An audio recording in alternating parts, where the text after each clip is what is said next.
We have a special guest tonight. This is the Fantasy Football Lounge, live and coming at you. Panic Meter, live mailbag, Ben Bartelt, as we know him, the tech guy. Tech guy in the building. What's going on, everybody? But I will say about him, he has watched every show, maybe not all the live streams because I've been putting out a lot of shit. But you have been, too many to at least the first, until the last month, you have watched every single long form episode I've ever done, and we are at 400 plus. I mean, we can just call it the real OG. I'll go by the real OG. It's okay. The real OG, my biggest fan in life, on the show. I love this man. Everywhere. He's mature beyond his years. How old are you again, Ben? 23, 24? I am 24. Jesus. I remember you were just a pup, bro. I knew you when you were like 15. I know. You grew me when I was just a little puppy. That's more crazy, ways than one. But all right. So, whoa, Steve Casey in the chat. All right, this is one of our biggest new fans here. This is my tech guy, Ben. He's a G. He's the OG of the show. What's going on? We have a great show for you guys tonight. Gonna do a little panic meter. We're gonna do a bunch of mailbag as usual. So I got some names for you, Ben, and we're gonna get into these here. I didn't have this one on the list, but we got to go RJ Harvey first because I don't know if you saw the news today that Tyler Bidet, I think it's Bidet, the third down back that saw the field first. They said they need to get him more involved, which is like the last thing you want to hear if you're an owner of RJ Harvey. So what are your thoughts on RJ Harvey? Did you like him pre-draft? What are your thoughts now? I did like him pre-draft. That is going to up the panic meter, not going to lie. I didn't have him much panic beforehand, but that I had not heard that news coming into this, not going to lie. Yeah, yikes. I'm going to put that at like a 6 or a 7, honestly. That's a little scary that they want to get him more involved.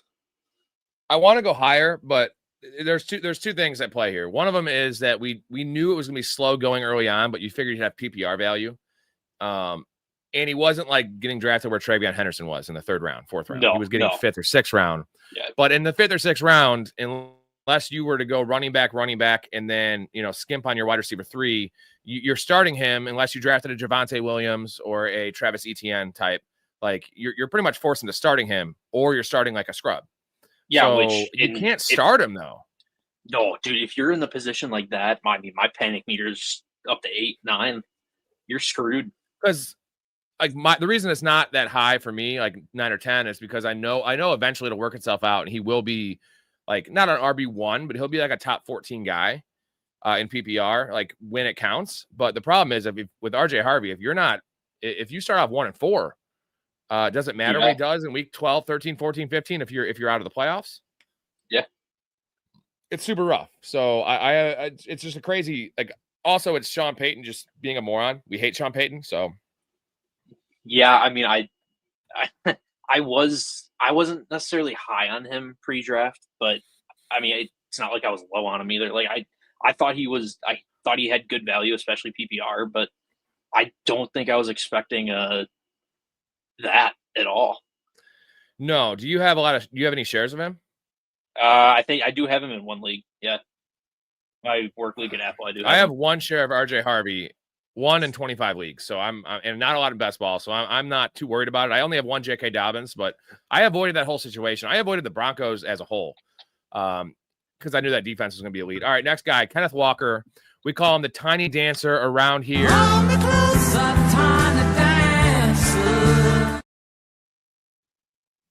He's a tiny dancer. Yeah. And it's getting exposed now because Zach Charbonnet is not a tiny dancer. He is a beast. He's coming out. And this week's going to be telling because if we get the same usage that we got last week, as in like 60% of the snaps from Charbonnet, the goal line work and the pass catching work, the majority of it, like Zach Charbonnet, he's turning into the awesome Charbonnet, but oh yeah. Well, I mean, I had told you. I always thought it'd be a 50-50, right? Basically won me a league, but that's a tough one for Kenneth Walker, man. And Kenneth Walker was I want to say mid to early 4th round pick in most leagues. What is your panic meter 1 to 10, 0 to 10 on Kenneth Walker? It's still early, so it's hard for me to go that high. I mean, I'd maybe cap it at a 6. I mean, granted, Charbonnet is there and he's starting to prove himself, but Kenneth Walker also is Kenneth Walker. So I think if this was a week 6 situation, then I'd be a lot higher. But I think he does still have time to prove, and they might just become a committee back at that point too. That's what it is. And I guess there's multiple variables. I'm going to set it at a 7 just based on draft capital. A couple of things working against him is this offense is not going to score a lot of points. Like, they're going to be conservative, which kind of can work for him too, because they're going to pound the rock because their defense is good when they can. One other thing for him is he is a great talent. Kenneth Walker is a great talent. 100%. But Zach Charbonnet is not just a guy. So if Zach Charbonnet is a coach's pet, man, he gets what's blocked. He doesn't stray. He's not a tiny dancer. He's a dog, dude. Saying that, but he's a dog. He's also a good pass catcher. And I just don't know. I don't know. I have Walker in 1 or 2 leagues, and I want to start him one more week. I guess a big question would be Javonte Williams or Kenneth Walker. I think you have to go Javonte Williams, and that sounds insane. Javonte. Yeah, but it's how hard insane to is say that? that After 1 week, we're talking about a 9th round pick, and you're going to start him over your 4th round pick. Well, I mean, if we're being honest, it's the same thing that happened with David Montgomery once Jahmyr Gibbs became Jahmyr Gibbs. He just went straight downhill. Yeah, it's scary though, man. And I still believe in the talent, but unfortunately, Charbonnet is very good. All right, next one, Isaiah Pacheco. What is your panic meter on Isaiah Pacheco? He was a 5th round pick, we'll call it, and you drafted him to be your RB2, most likely. Sometimes if you went 0 RB, your RB1. Yeah, especially those people who were taking him as RB1. Dude, if you took him as RB1, my panic meter is probably 7, 8, 9. Like that they're not going to play him. They're barely giving him any snap shares, especially for Rashard Smith hasn't even cracked the rotation yet, right? Nope. So you have that possible Jerick McKinnon role for Rashard Smith to eat in, and they love Kareem Hunt. I don't know why. I mean, the guy's a criminal. They love him. He's not athletic, but like that's what Kareem Hunt does. He gets the yards that are blocked, and he gets the tough yards. So my panic meter right now on Isaiah Pacheco is going to be an 8, and I have him in a couple leagues, and I am benching him, dude. And it's crazy. I'm benching my 5th round pick, my RB2, when I went like a late RB, but still I'm benching that for a Javonte. I think it's Javonte Williams. And like, okay, Javonte Williams clearly over Pacheco. Here's a tough one. Nick Chubb or Isaiah Pacheco this week? PPR. Because you're not getting a lot of PPR value from Pacheco, and neither are you. You're not really from Nick Chubb. But what do we know about Nick Chubb? He's going to get the goal line work, it appears. And you're going to have a 60, 70% touch share where you're not getting that from Pacheco. Yes, maybe probably better offense. Especially with the way that CJ Stroud had looked, I mean, to end last year and to start this year, they're going to just keep handing the ball. And as long as Nick Chubb is looking like Nick Chubb, they're going to just keep giving it to him. Yeah, Isaiah Pacheco just looks like a pea stain right now. He looks like... Hey, guys, the management needs everybody to get out because they caught a guy jerking off in here, and they're going to send in a crew to wipe down the loads. Go ahead. That was good. That was a good one. That's Isaiah Pacheco right there, dude. That's Isaiah Pacheco. We lost 6 viewers from that clip, but I don't give a fuck. I'm gonna have fun doing my shit. So the real OGs, the real fans will appreciate that clip.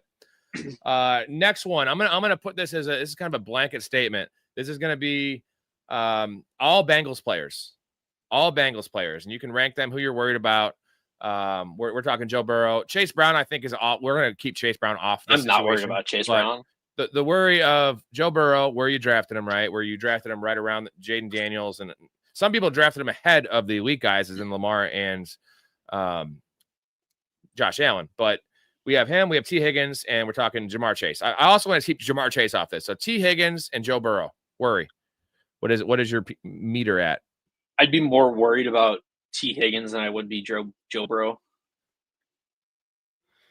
Right, because he's an ancillary weapon, and if he's, if their offense isn't, we expect a top 3 offense, and if it's not top 3, if it's not even top 8, I know it's just 1 week, but it's not about what happened in the score. It was about that offensive line looking worse than last year, and the defense actually looking a little better. So if the defense improves a little bit and the O-line takes a step back, we're not looking at those circus games of like 38-35. We're looking at games like 28-24, which is they're not not going to be scoring as much as especially taking Joe Burrow as high as some people, possibly including myself, took him.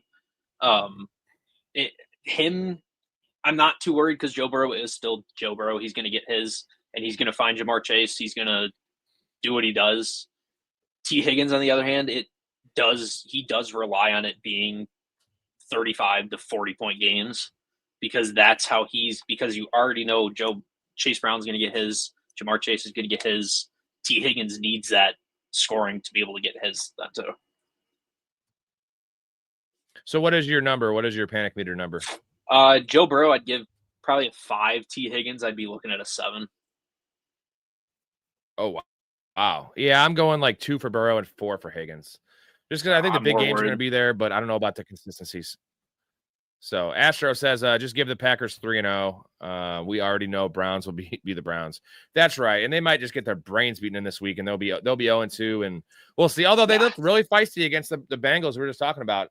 Okay, this one makes more sense. Dolphins, the Dolphins panic meter. Not the team itself, but the fantasy assets. We're talking A-Chain, we're talking Tua, or maybe not so much Tua as a fantasy asset, but the receivers, the 2 receivers there. Yeah, that one's pretty worrisome. Not gonna lie.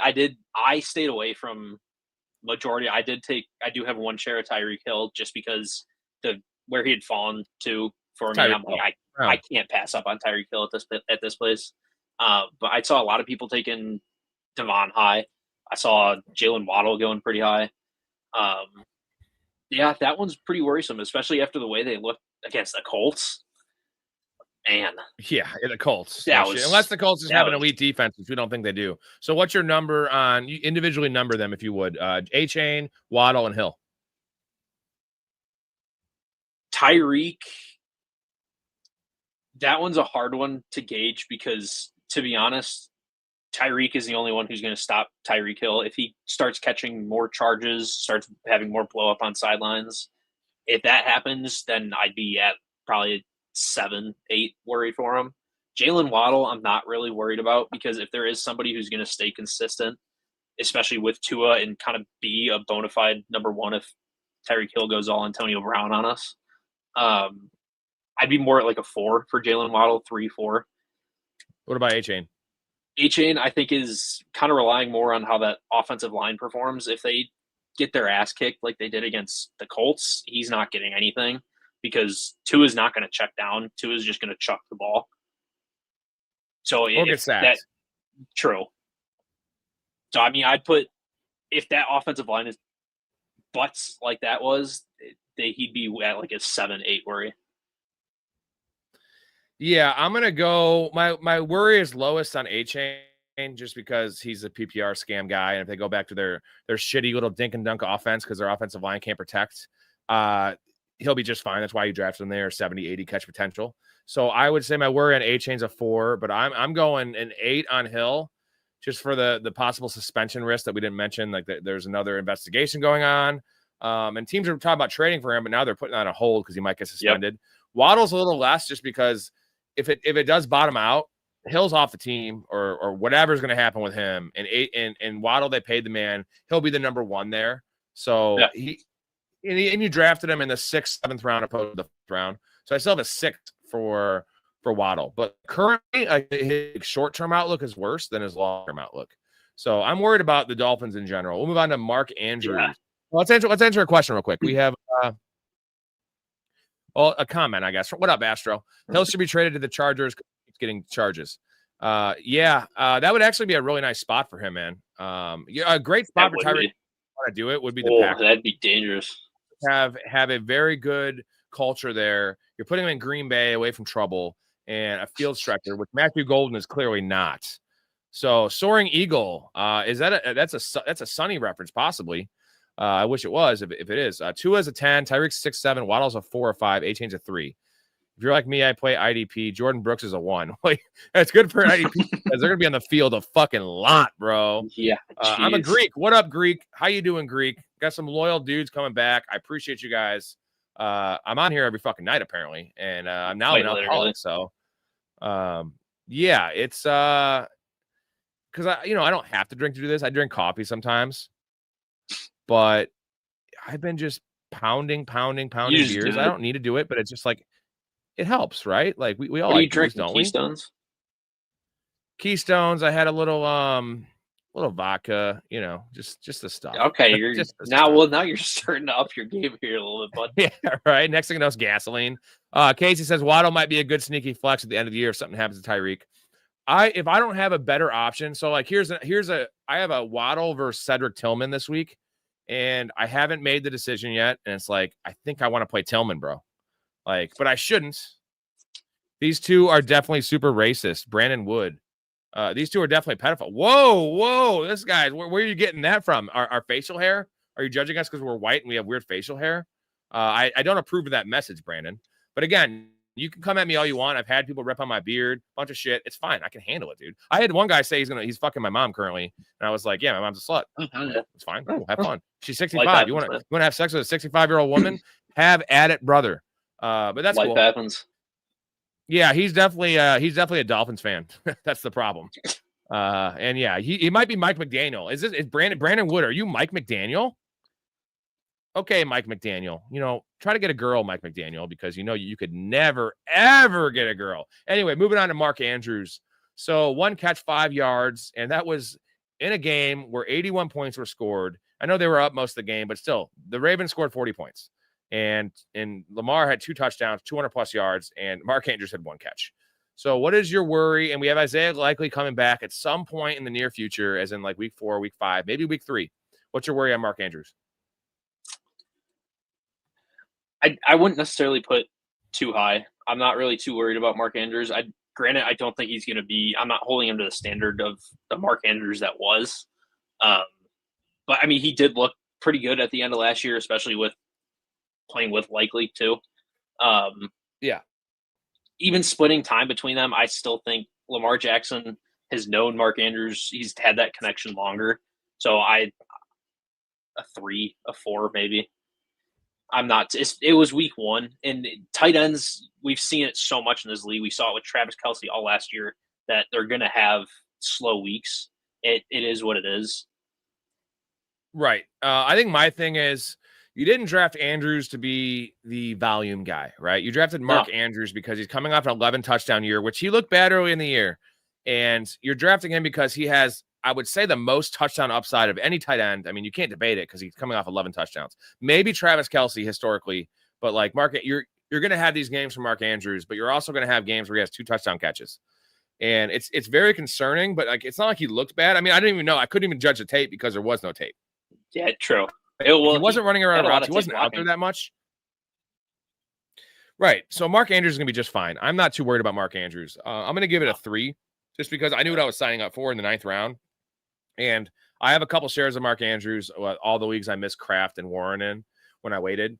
And then I also have some Dalton Kincaid. I would still like Dalton Kincaid had a better week 1, but I would still rather have Mark Andrews than Dalton Kincaid because 100%. The touchdown equity is going to be there. I know it kind of sucks in PPR, but Brandon Wood, this guy's just he's killing everyone here. But that's fine. Like my loyal minions will eviscerate you because they know I'm a good dude, and I'm definitely neither of those 2 things you said.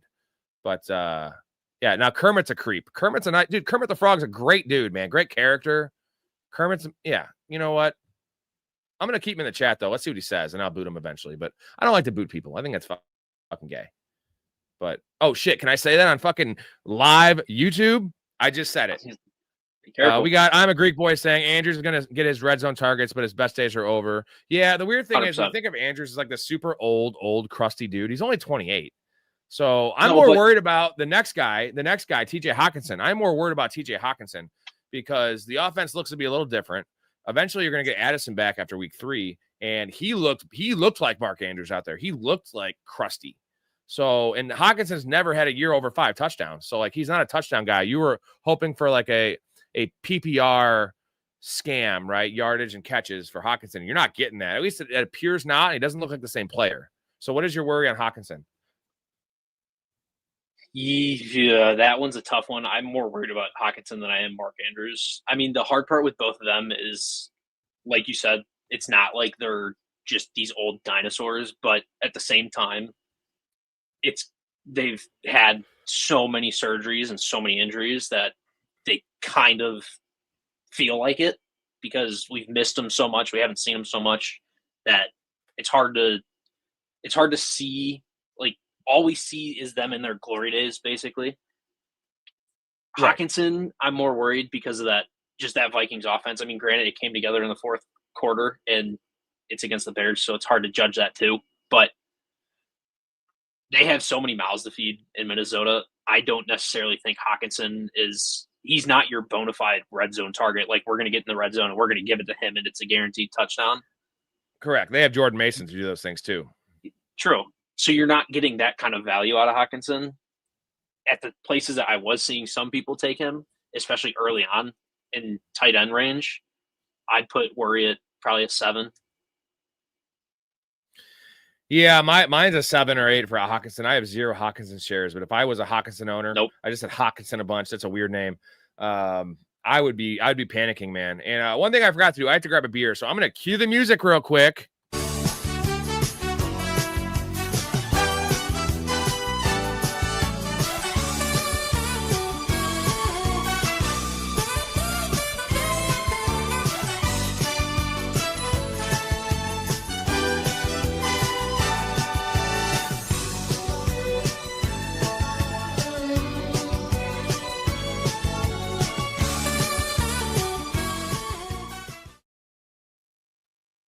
All right, I had to do the intro. I forgot the intro. Anyways, we have will Skattebo be a fantasy relevant this year? He definitely will be fantasy relevant this year. I'm not worried at all about Cam Skattebo. You didn't draft him to be a starter. You most likely drafted him as your RB4. It's going to be a slow burn, but the thing is, RJ Harvey's a slow burn. You draft him in the 4th, 5th round. I'm fine with Skattebo. The Giants are trash. They're going to be trash. They're going to lean away from Tyron Tracy and get Skattebo the lead down work. And by week 7, week 8, you're going to get a lead back. And he's a good pass catcher. He's good at pass pro, and he's going to be the goal line back. He's going to be a steady RB2 for you for the back half of the season. What are your thoughts, Ben? Yeah, I do think it kind of right along with what you said. You shouldn't have drafted him expecting, like, I'm going to start him right away and he's going to get me points. You knew that going in, he had competition at that running back room. So this is a back half of the season. Once New York decides, hey, we're going to go with Jackson Dart, we're also going to get Skattebo in there. That's when you're going to see production from him. So I do think he will be relevant, but I do think, like you said, it's going to be a slow burn.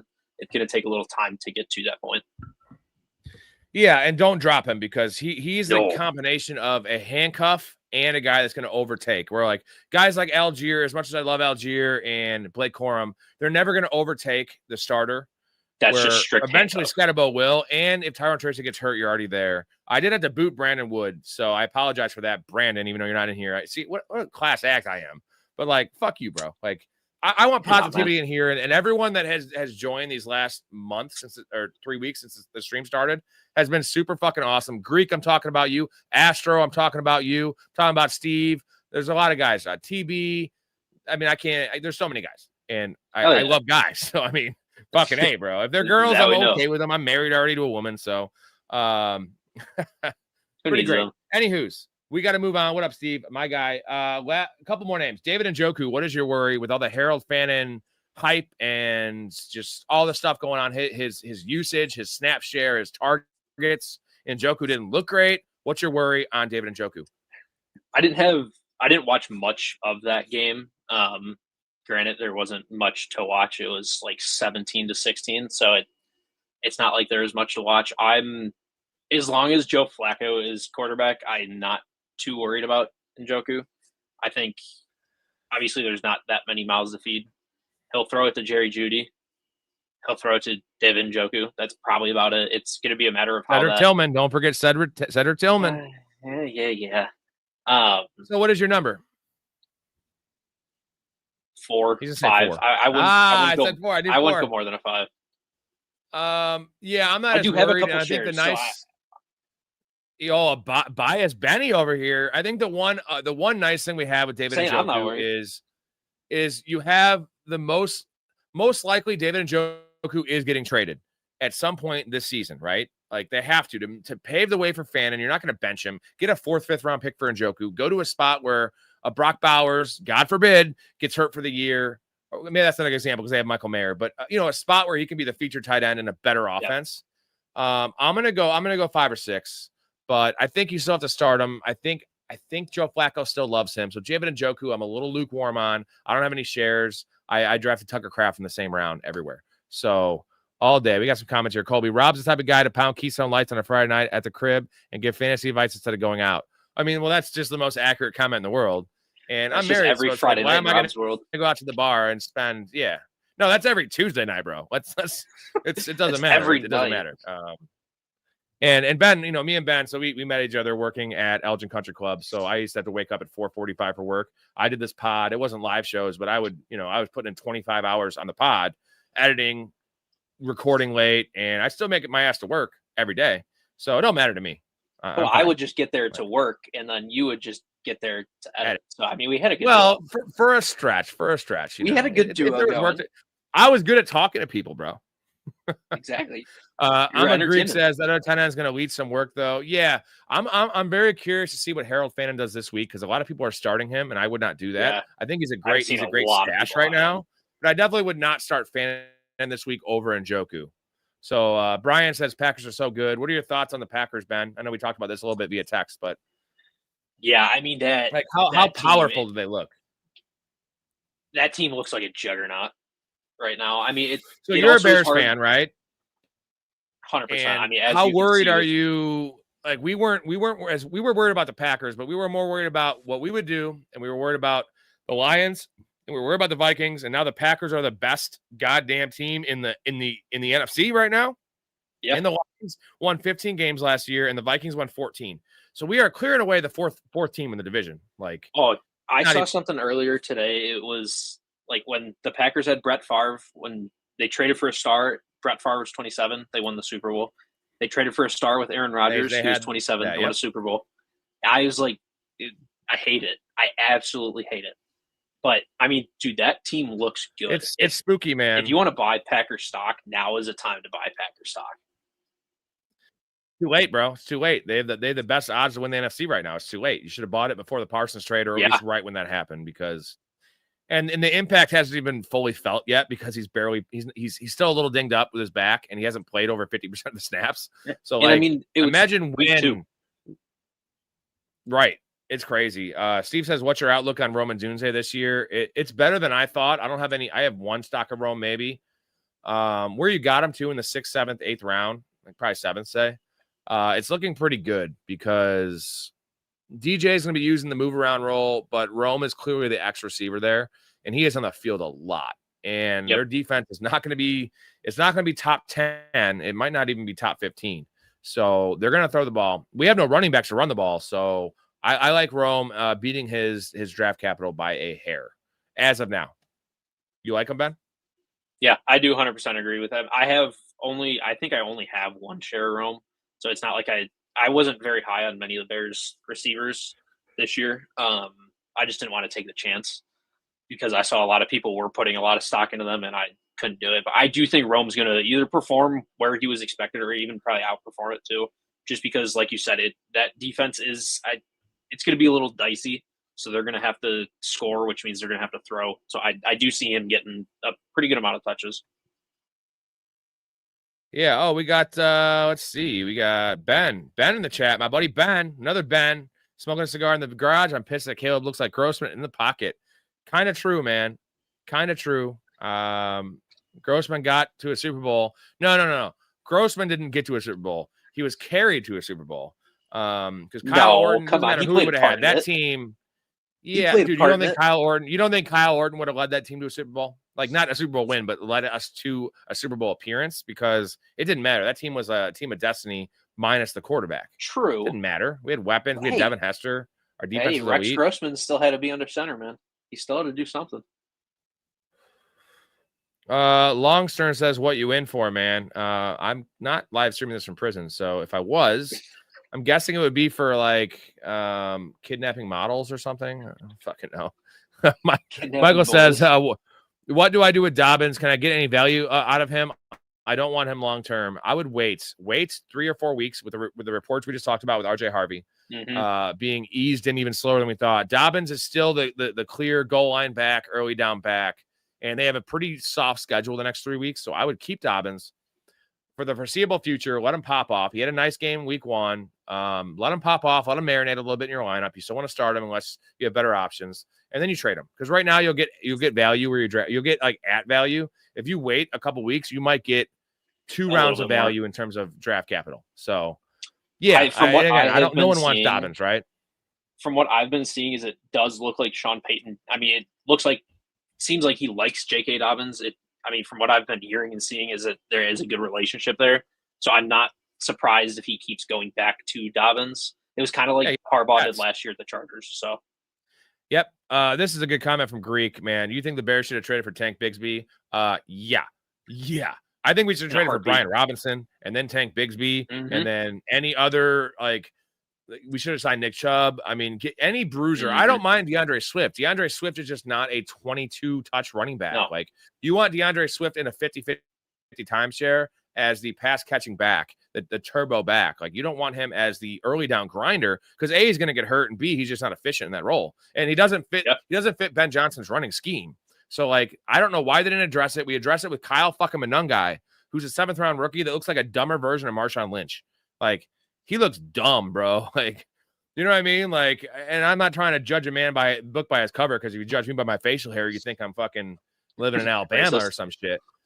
Yeah, apparently, but I'm clearly not. I'm not racist. I love black people, dude. I mean, is that what a racist says? I quote you've seen Get Out, where he's like the guy keeps saying, he's like, I voted for Obama, man. Like, I voted for Obama, so how can I be racist? I did it. You can't call me that. I don't vote, so fuck politics. We don't want to get into that. But yeah, we got Casey saying I got him whenever he fell in the A, so I have a decent amount of Rome, and I made a nice trade for him redraft. I mean, if you have Rome, you're feeling decent. You're not feeling bad. Like, his stock is, if anything, up. I know his touchdown was super, super cheap. It was like on the 1 yard line with but whatever. It doesn't matter. He was involved, right? That's what we want.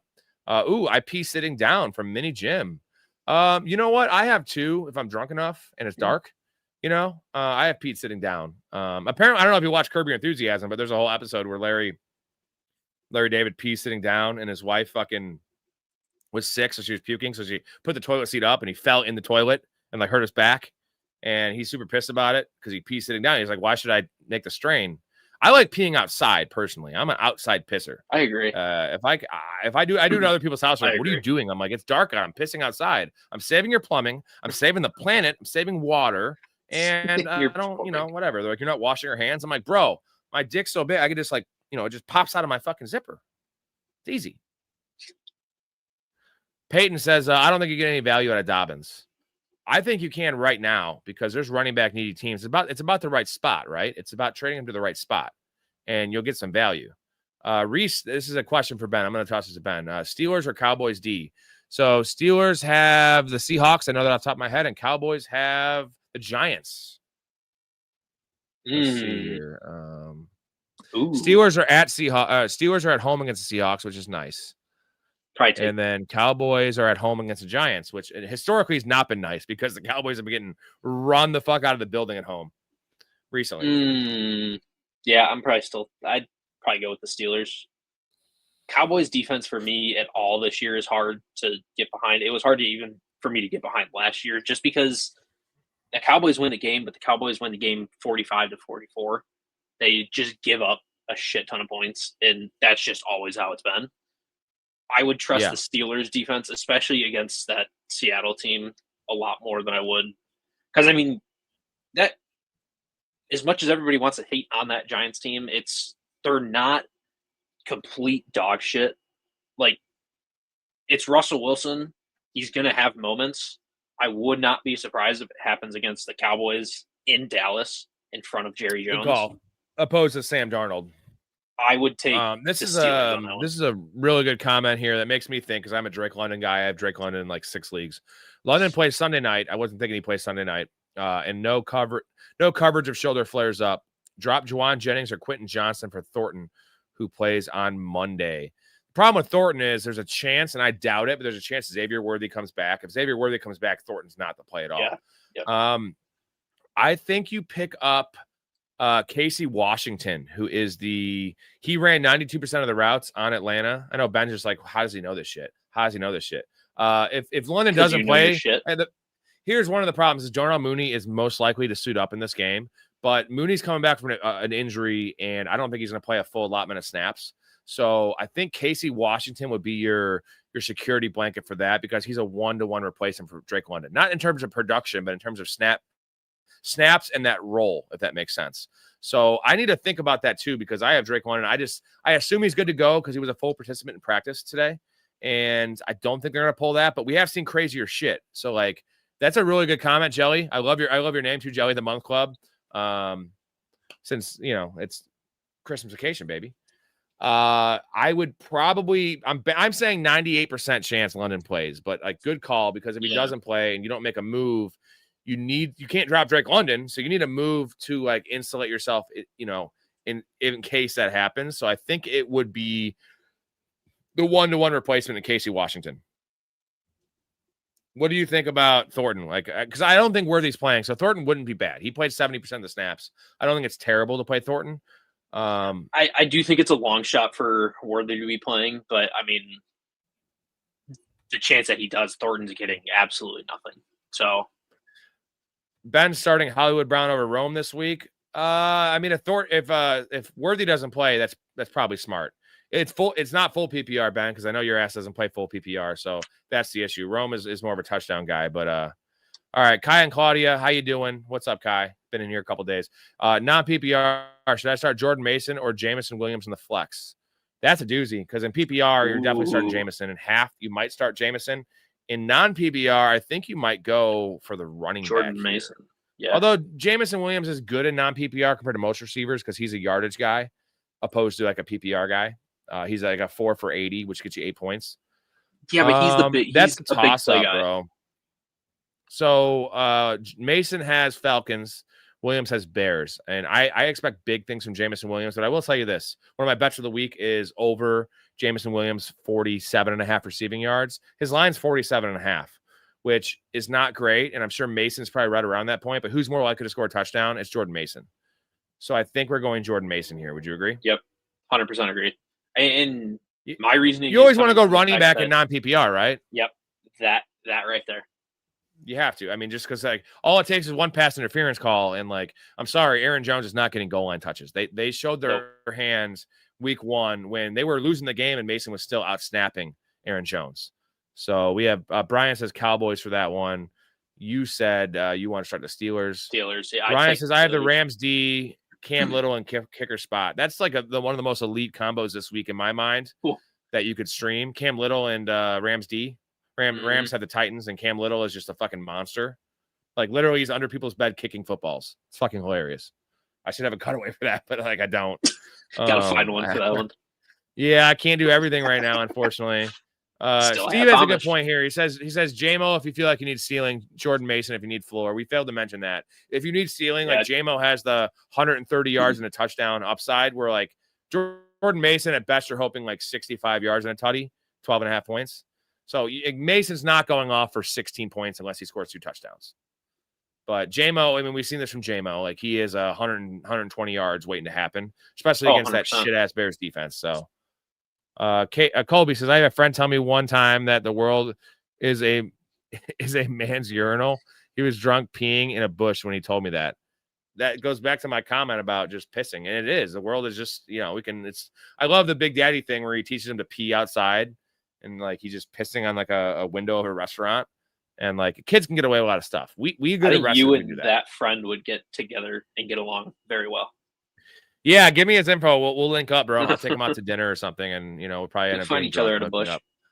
So Seattle wins by 14, says Peyton. Yeah, dude, I think this is a letdown spot for the Steelers. It makes a lot of sense. Seattle's defense is good, bro. If you watch that Niners Seahawks game, Seattle's defense, I was high on coming into the year. Their secondary is elite. They can all switch. They're like an NBA team that has a bunch of wings. You know how like certain NBA team, like the Rockets, they can switch on everything. They all have a bunch of 6'9" guys with length. That's the Seahawks secondary. They don't have like defined roles, so it's really tough to play against Seahawks defense. At least that's what I saw at the end of last year and this year, and they added to that defense. So I love the Seahawks defense this year. That is a sleeper for a long-term stream, a team you would hold that wasn't really drafted because no one drafted them because they played the Niners week 1. But this is and they're also a conservative offense. Unfortunately, you have Sam Darnold, who's not a conservative quarterback. CK, we have running Bo Nix with my wide receiver is at Marvin Harrison, Garrett Wilson, London, and no bench quarterback. Should I pick up Penix for a bye or injury and have the stack with London? No, because I think Penix will probably still be available, man. Like the only one you'd pick up if like Justin Fields was available, I think you pick up Justin Fields. But It's hard to justify taking any other quarterbacks. Yeah, I'm not a Bo Nix guy, but you kind of made your bed with that one. You don't want to roster 2 quarterbacks. Pick up Blake Corum. Pick up Rico Dowdle, some high upside bench stash that with injury could actually thrust your way in the lineup. And the problem is you pick up a Penix or one of these other quarterbacks. Now you have to every week think, and I hate this because I'm bad at lineup decisions like this, especially quarterback streaming. Bo Nix or Michael Penix. You're generally going to make the wrong decision 6 times out of 10. Like the matchup look better for Bo Nix, but they will get a defensive touchdown. And Penix will be playing a tough team and he'll get garbage time touchdown. Like it just doesn't work out. So I hate. What are your thoughts on like pairing 2 quarterbacks? I know you have to do it typically if you wait at quarterback. Like if you took Justin Fields this year, it was hard in a deep league when people are taking 2 quarterbacks not to just roll with Justin Fields because then you're looking at like Sam Darnold's and Geno Smiths of the world. So you want to take like a Jordan Love, right? You want to take one of those back-end quarterbacks. But then you have the controversy all year of like picking the wrong guy. Yeah, that's what's tough, and especially in a place like this, like you said, I've never been too high on either of these quarterbacks. But like you said, you get into the spot where you pick Bo Nix and Michael Penix has a good week. Bo Nix doesn't. You pick the other and vice versa. It's a tough one. I would rather see the pick go to someone more useful like that injury stash, like a Rico Dowdle, in case something happens to Javonte Williams again. In case, or actually, you got me thinking, Benny. I think a play would be Anthony Richardson. I know it sounds blasphemous how good Danny Dimes, and we call him Danny Dollar now on this channel. But like right, you Danny want a Dollar. Guy that can be an every week starter, and it is Anthony Richardson if he gets a job. Unfortunately, he's not starting. But if you want to stash a quarterback and not have a quarterback decision, it's Anthony Richardson on your bench, and then when Anthony Richardson gets a job, you're just starting him over Bo Nix, right? Mm-hmm. Yeah, like 100%. That's the play, man. If you want to do that now, Bo Nix has a week 8 bye, I believe, so you have 6 weeks to figure it out. I would bet my bottom dollar. I hate that saying, but I just said it that he is going to be Richardson's going to be starting at least 6 games this year. So, and he'll be a top 12 quarterback because he always is. It's a Justin Fields cheat code, man. It's these guys that average 50 yards rushing a game that get elite red zone uses on the ground, especially in 4 for a passing touchdown. Give me Richardson all day. This is a good one for you, Ben. Butte this week is going to cook. What are your thoughts on Butte? I don't know if you watched a lot of that Patriots game, but I did. I actually didn't get away X receiver any of that Patriots game. He played the most snaps. Yeah, he played the most snaps. He's actually an underrated prospect. He went to LSU. He was kind of forgotten. He was a 5-star coming out of high school. I didn't realize this until I saw a stat earlier this week because he's now the talk of the town. But I'm not one of those guys that overreacts to 1 week. And the problem is Stephon Diggs played 47% of the snaps. He was always going to slowly ramp up, right? The fact he played early in the year was promising. But he's going to ramp up to that 75% mark in the next 3 weeks. So Butte is probably going to be an expiring asset, right? Where like I prefer Alec Iomanner, who is the number 2 right now in Tennessee and playing all the snaps. And he's only going to get better as a player. His role is only going to increase if it can't even increase anymore because he's playing 80%. So if you need to start someone and pick someone up to start this week, it's Butte. If you want a guy that could pop off week 9, week 10, week 11, it is Alec Iomanner. Kai says, what about half PPR? Should I start ETN, Pickens, or Pacheco? Not Pacheco. We're taking Pacheco fucking off that list, right? Just get off every list possible. Yep. Nope. Don't drop Pacheco, but you don't start him. So between ETN and Pickens, I think the popular opinion is ETN, but I think I'm going Pickens. What about you? Yeah, I mean, I think the popular pick would probably lean towards ETN, but I do like Pickens in that spot. And I mean, it's Dallas. They're going to throw the ball. So, right, he's in a blow up spot. And if it was standard for sure ETN, but it's half. PPR is easily Pickens, but I'm still going Pickens. I'm a Pickens guy. I believe in Pickens. Yep. He's talking about Dante Thornton. Who were we talking about? Anyway, that's silence right there. Let's see. Ryan says, Evans, Moore, Hollywood, Tillman, or Judy. What 2 receivers should I pick? Evans for sure. I think it's Evans and DJ Moore. I could see a world where you go Hollywood Brown over Moore, but Evans is 100% in there. And then Tillman and Judy is kind of a wash. Like, I love Tillman, but you're not starting him over DJ Moore. No. So it's more Hollywood, depending on what you need. I think Hollywood probably has more upside. We saw the 16 targets, but I would probably just go Evans and Moore. That's where you drafted those guys. Like, it's week 2, man. Picks. It's so easy to overreact, but and that's going to be a good game script most likely for DJ Moore. Inside in Detroit, like, what else could you ask for? Oh, not Tyquan Thornton. I think he was talking about Tyquan Thornton. But either way, I actually like Tyquan Thornton more than I like. No, I prefer Tyquan Thornton more than Deontay Thornton personally. Because I guess the Raiders do play Monday night, so that's a good call. He's right, because I think the Chiefs play at 3:00. So my bad. My bad. I've had a few. So what is your call on that one? You're still saying if it's Deontay Thornton, does that change it for you at all? No, I don't. I still don't think it changes it. Yeah, I'm still going with the guy. Deontay Thornton, I'm not a fan of, so I'm a little down on him, man. I know everyone was talking him up like he's the best thing in the world. I just don't think he's very good. Like, I mean, he's just not very good. I guess I'll just leave it at that. He's not bad, but he's not standout by any means. He's not going to go out and get you 25 points, but Jacoby Myers is still there. And I think the upside there is if Brock Bowers misses, but I don't expect him to miss. We haven't heard anything. It sucks for Brock Bowers owners right now, but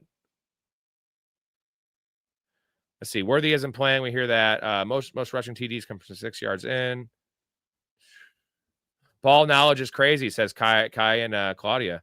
I appreciate that. Would you trade? Here we go. Mark, would you trade Pollard and Addison for Henderson in a 10-team 2-flex PPR? Pollard for Addison and Henderson, 100%, bro. Like, that's not even. Yes, like Pollard's probably Addison's missing the first 3 weeks. Pollard's probably better than Henderson the next 5 weeks by a smidge. But Henderson was a 3rd-round draft pick, 4th-round fantasy draft pick. Pollard was a 5th or 6th, and you're getting a free Addison. So, or no, shit, it's Pollard and Addison. You're giving Addison. I would still do it. I would still do it. What do you think? Yeah. If you can survive, if you can survive the next couple weeks, right? Yeah. You just got to get it. You have to tread water until Henderson is the bona fide one. Once Henderson is getting everything and that Patriots team is playing a little bit better, that you're golden then. Yeah. I'd do it. Brian Payton says, can we talk about the game Strange is going to have? Strange looked really good. Brenton Strange, tight end for the Jags, looked really good. He did look really in the first good. half. And they completely stopped throwing the ball because they're playing the Dolphins. And apparently, if you play Dolphins in the second half, you don't have to throw the ball. And they didn't throw the ball. It's a good matchup against the Bengals, man, because you saw Njoku have 3 or 4 catches and Fannin have 6. So they gave up 9 or 10 catches to the tight end spot. Yeah, I think even last year, too, the Bengals were a team that gave up like one of the most yards to tight ends. So I'm not surprised that if Strange has a really big game. He should. Michael says, do you think Kittle will have good fantasy numbers when he gets back? He'll be 100% fine. The only worry is re-aggravation of that hammy. So, like, production-wise, when he's in there, he's a top 2, top 3 tight end. I mean, look, he scored 12 fantasy points on 1 drive. Do the math in that one real quick.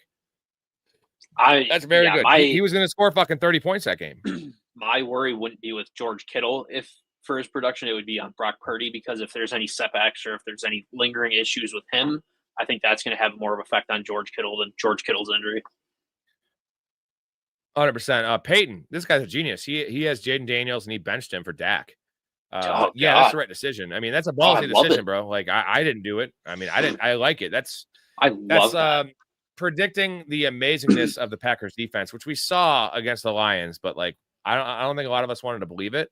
And a little bit of the downfall of Washington, man. Like, Jaden Daniels looked pedestrian, bro. I guess he didn't do anything on his legs, but he did not look like the same player. He didn't look that great against the Giants either. So good.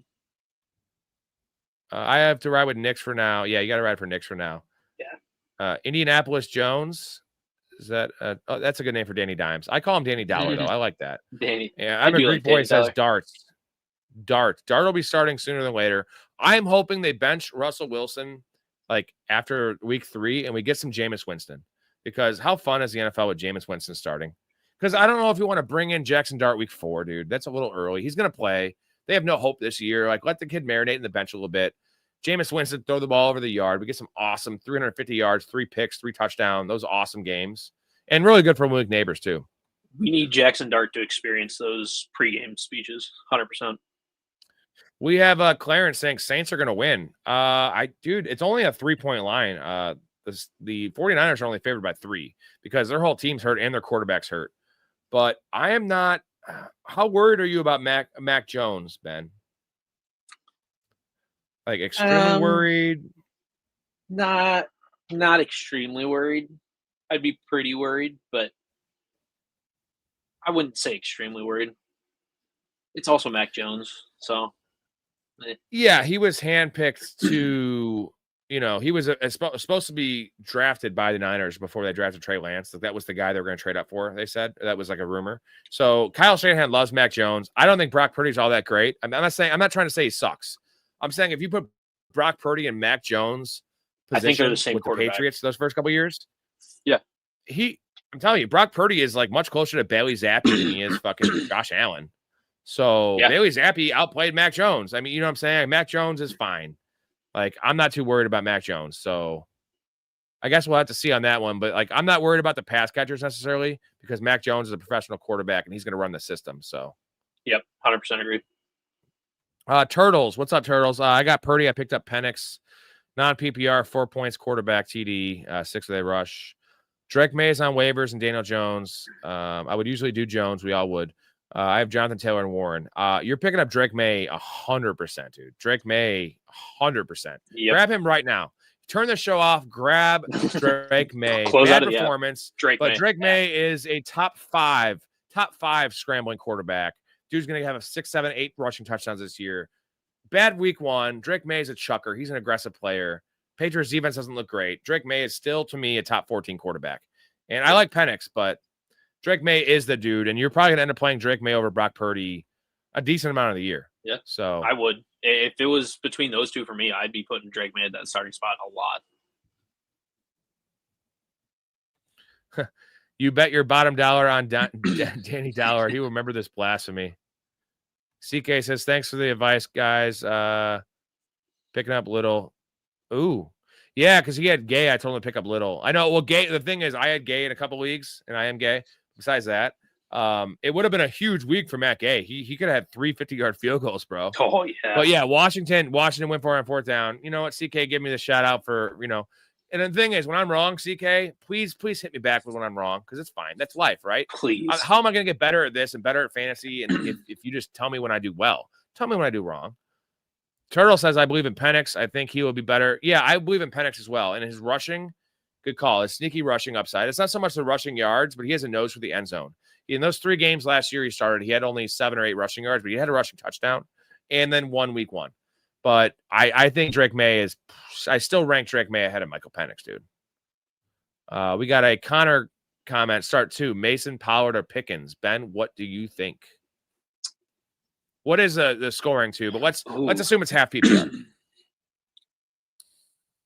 Half PPR? Mine's pretty easy, but half PPR.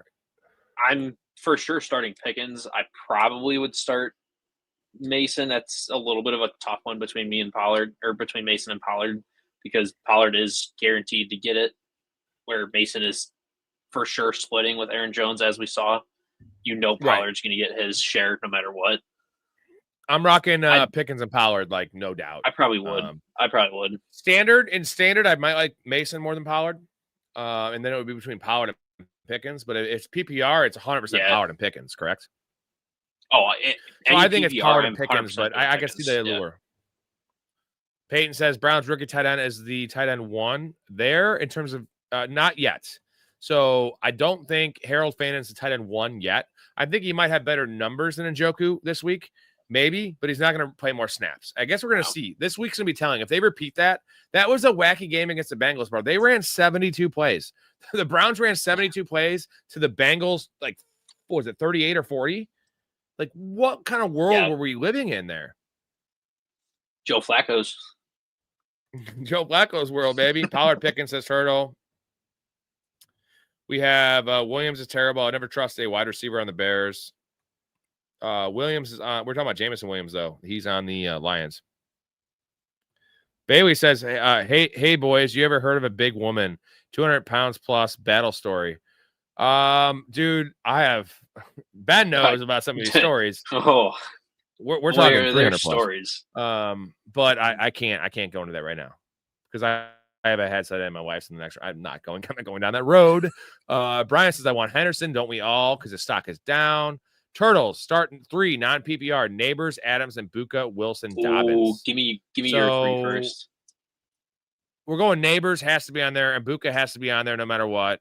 I think you're still going Neighbors and Buka Wilson. I mean, I know Dobbins is a running back, but like you're gonna go those 3 studs. And I like Adams, but it didn't look great week 1. So are you for sure taking Wilson over Adams? Not for sure. That's the one. I think Buka and Neighbors are for sure. Yeah. And then it's Adams or Wilson. It sucks to start receivers in non-PPR. I don't like playing non-PPR. I mean, it non-PPR, even with it, it's tough to pick Dobbins on that. But I think the decision would be between Adams and Wilson. But, yeah, I'd still take Garrett Wilson. Ryan D, what's going on, man? I've seen you on here a bunch of times. Appreciate you. I'm in second league. I'm starting Johnson over Njoku. That's Juwan Johnson.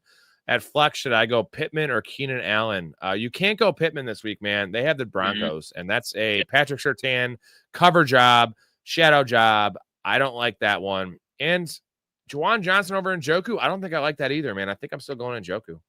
I'm not going to overreact to. I can see the lure of going Juwan Johnson over Njoku just because, I mean, granted, who does Spencer Rattler have to throw to? Chris Olave? Chris Olave, and come on, man, you got guys there. You got Alvin Kamara, you got Rashid Shaheed. Like, I understand that, but the Saints ran again. Same thing. Saints ran 72 plays. Somehow the Saints and the Browns ran the most plays in the NFL week 1. Like, that's because they were getting beat, but like that's not happening again. I know the nice thing is Juwan Johnson ran 72 of those 73. He was on the field 72 of those 73 plays. I have Juwan Johnson everywhere in best ball, like 18 or 20% for my last round pick because the contracts spoke to me. Taysom Hill's out for the year. I like Juwan Johnson, but I'm not about to just anoint him. I'm going to stick with my 8th round pick, 9th round pick in a David Njoku over a waiver wire dude. I get that it's hot, but like this is one of the problems we have in fantasy is that we overreact and then it flips again, right? And I would feel much better if I started Njoku and Juwan Johnson outscored him than the reverse, right? Because if you start Juwan Johnson and David Njoku has 7 for 70 and a touchdown, and Juwan Johnson goes 3 for 40 or 3 for 30, you're going to feel like an idiot. And I'd rather go down with my guys, right? Wouldn't you rather go down week 2? If we're talking week 4 and Fannin is still playing over him or playing as much as him, and Juwan Johnson has 3 performances, I get it. I think the one guy I would start over, and this is we got to see the reports, but I think it's Michael Mayer right there. Michael Mayer, if Brock Bowers misses, Michael Mayer is a top 12 tight end. That's the upside. Where like you're talking about starting a player on the Saints, right? Like I know we're talking about starting a player on the Browns. They're both gross, but David Njoku has a track record of being a top 5 tight end. That's my only thing. I'm going to keep it simple to start the year, right? I don't want to get too cute. Like there's a lot of times to get cute, and that's like a first date. And this is not a first date. This is not our first fantasy rodeo. Nope. Let's not get too cute, right, Benny boy? Nope, not our first date whatsoever. Mark says full PPR start 1. Keenan Allen, Tony Pollard, Hollywood Brown, Chris Olave. Chris Olave. I think you're just gonna go Chris Olave, man, or Tony Pollard. I think you go Tony Pollard. I think Tony Pollard. I know it's full PPR, dude. Start the dude that's getting every snap. Yeah, that is. Titans are at home against the Rams. Oh, you're starting. I would have it ranked Pollard, Olave, Brown, Keenan Allen. Yep. It's easy, man. Just traded Breece Hall and Olave for Chase Brown. Good trade, 1 to 10. If the deeper the league, the worse the trade gets. So if it's a 12-teamer, I still grade it as probably a win because you got the best player in the trade. In a 10-teamer, I'm grading this as like a fucking A, like a 10, because it doesn't matter. You want to give away your depth. I love Olave, and I was kind of higher on Breece Hall than most, but Chase Brown is a 2nd-round pick, sometimes 1st-round pick, and depends on the format too. But no, I like that trade no matter what because I'm going to minimum. Got good value on that trade, 100%. It doesn't matter what the scoring is. Chase Brown's a great value no matter what. We got CK asking how Raiders team. Bo Nix. That's Robinson, Kendre Miller, Giddens, Skattebo. So who's your second running back? I don't see the second running back. I see Bijan Robinson, Chuba. Kendre Miller, Giddens, Skattebo. Chuba. Oh, Charbonnet. he didn't listen in order. Okay, so Chuba, London, Harrison, Wilson. Ooh, Harrison, Wilson, London. Some bangers there. If it's a 12-team league, I give it a B. If it's a 10-team league, I give it a C. Yep. I'm going to be honest with you guys. I'm not going to just like suck all you guys off, but like, 12-man league standard scoring. Standard scoring, I'm still going to give it a B. I'd go B plus. Yeah, I actually do like that team. Yeah. Ben says CK, your team sucks balls. I'd trade Taylor Turtles to stock. Yeah, it's a little harsh, but what else we got? Brees Hall, Olave for Chase Brown, good trade. He said it again. I think that's a different guy, maybe. Is it the same guy? There's a lot of work to manage this chat and talk and be drunk. So not so far. Hall looking great. Hall will be fine, but I think that like if I had Brees Hall, gonna get his. I have to be yeah, if you get him over the value you drafted him, I'd probably do that. Right? We got Bo Nix or Caleb Williams in his close comparison this week. I think I'm going Bo Nix. As much as I hate Bo Nix, you have to just swing take the jersey down, right? I mean, right. No, I mean, dude, down. we'll just see what happens with the Bears. Swimby says, "Is Kenneth Walker a good start this week? You have to start him. You have to start. If you have Javonte Williams, which is a guy I'm always going to bring up, are you starting Javonte over Kenneth Walker, Ben? It's hard. It's tough. God, that is such a tough decision, man. I probably would start Javonte over Kenneth Walker just because of how we have seen that running back sharing go. But if you don't have Javonte Williams, you have to start Kenneth Walker. Yeah, my buddy Ben has a comment here. It's probably in my league. This is actually in the league I'm in. So should I give you advice? Mason or Bill, which is Ja'Cory Krosky-Merritt. He calls them the Redskins because it's Ben's old school. Forward, it's got to be JCM going forward, dude. Because they were drafted around the same spot. I love Mason has higher upside because if an Aaron Jones injury occurs, but we have to see what happens. They're probably going to sign someone. Shame on the Redskins for trading Brian Robinson because they look like fucking fools right now. Piss all over you, fucking Commanders. No, Redskins. Steve says over under 13.5 games played for Puka this year. Ben, what is your call? I will probably take the under. If it's over, it's going to be at 14. So he's going to hit that 14 on the last game of the year. This is a good one. Full PPR, Faniner and Njoku. You're starting Njoku, dude. Yeah, you're starting. You have to start. And if it doesn't work out, then now you have Fannin going forward. But we're going to start the veteran, and they're going to play their veterans, right? Yeah. So I'll agree. Straight having himself a game. Do I start him over Colts rookie because they play Denver? I'm leaning Taylor. No. You're starting. You're not starting Bretton Strange over the Colts rookie tight end. No. Like, come on. Tyler Warren's a fucking stud, bro. Yeah. All the reports, they just had a report today saying they're going to like focus the passing game around him, even though they already did it. So why did they say it? Like, why are they saying these things? But it's an easy Tyler Warren, dude. I mean, we already saw it week one. They're focusing the passing game around him. Drop one, Juwan Johnson, Jonnu, Tesla, or J.K. Dobbins. I think it's Jonnu or Juwan Johnson. Pick a tight end because Tesla has some elite upside. It's going to get a role already. And if there's an injury to either Jameson Williams or St. Brown or even Laporta for that matter, or even Gibbs, like, dude, Tesla has so many outs to become a regular in that offense. And we've only seen this dude ball the fuck out, right? Yeah, 100%. I mean, I'd probably top 10 play all the time. What's insane about Tesla is he had 24 receptions his senior year in college. And yet we've seen him have like 3 all-time plays. I know it's preseason in week 1, but like that's a proof in the pudding that like just stats don't matter. And sometimes guys just have that it factor. And it seems to me Tesla has an it factor. I think the Lions are a smart organization and they traded up to get him. They literally traded up in the 3rd round to get someone when they didn't need him. That says all I need to know, right? Like that's all you need to know about Tesla. It's a matter of time for him to be fantasy relevant. Kobe Bryant, what's up, man? How's the helicopter? What's up, Oh shit, dude, that's yeah. bad. Sorry. Oh, God, Half PBR. I'm getting lit, dude. It's fine. I'm just gonna have fun, and that's what I do. Half PBR. A lot of people are probably gonna rip on me or appreciate that. Half PBR. Mike Evans, T. Higgins, Javonte Williams this week.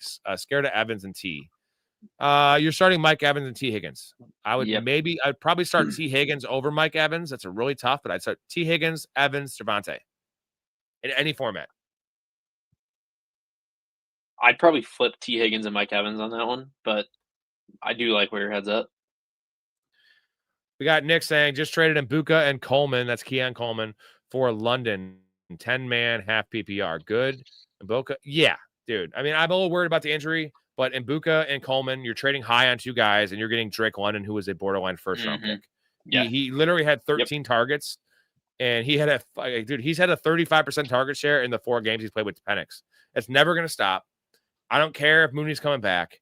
As long as his shoulder is 80%, Drake London is a top 15 player, definitely a top 7 receiver. So you got that one.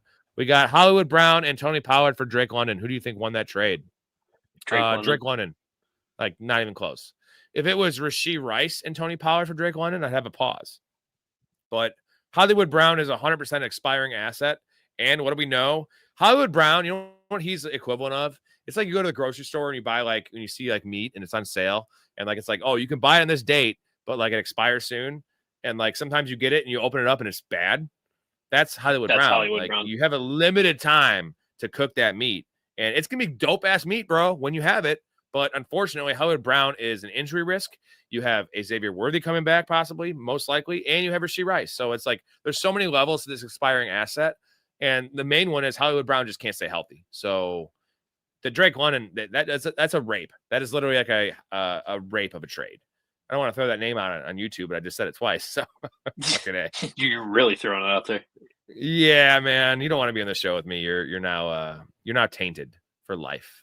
You've been on a couple times, but not the live shows. And actually, you said some fucked up shit that I had to cut out, you son of a bitch. No. Yeah. Oh no, I didn't call you. No. Habanero. Habanero. That's a hot pepper.